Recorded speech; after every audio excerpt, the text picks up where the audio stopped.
పద్యాలు సిరీస్లో 129వ పద్యం. పూస పోగులైన పుట్టంబు విడియంబు కాయపుష్టి మిగుల గలిగియున్న ఈన జాతినైన నిందు రమ్మందురు విశ్వదాభిరామ వినురవేమ. మరొకసారి.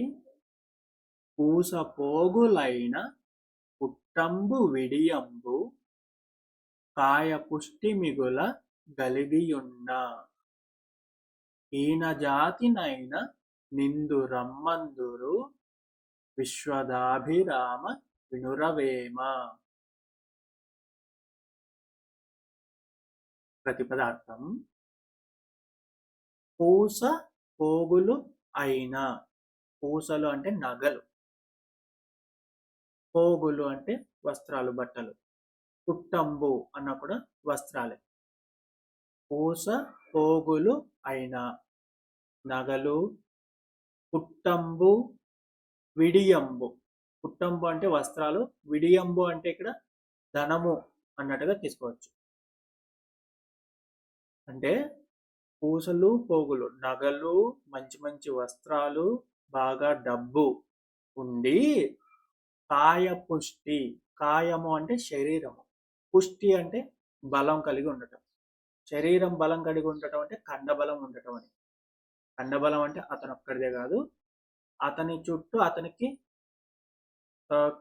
జనబలం ఉంటుంది కదా, ఇప్పుడు రాజుకి సైన్యం ఉంటుంది కదా, అలాగా. ఆ విధంగా కాయ పుష్టి, కండబలం కూడా ఉంటే.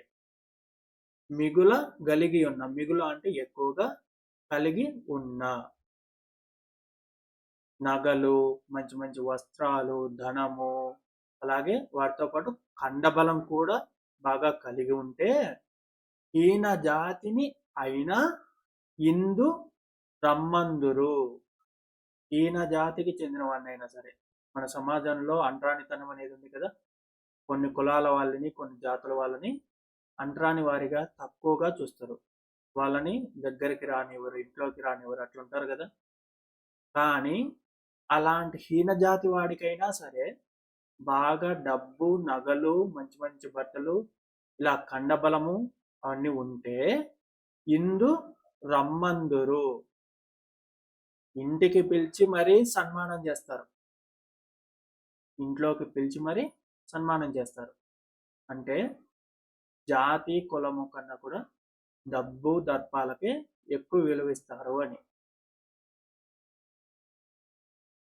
భావం. విలువైన బట్టలు, నగలు ధరించి ధనవంతునిగా ఉంటే, దానికి తోడు కండబలం కూడా ఉంటే, అలాంటి వాణిని ఈయన జాతికి చెందిన వాడైనా సరే ఎదురెళ్ళి తీసుకెళ్ళి సింహాసనం మీద కూర్చోబెడతారు.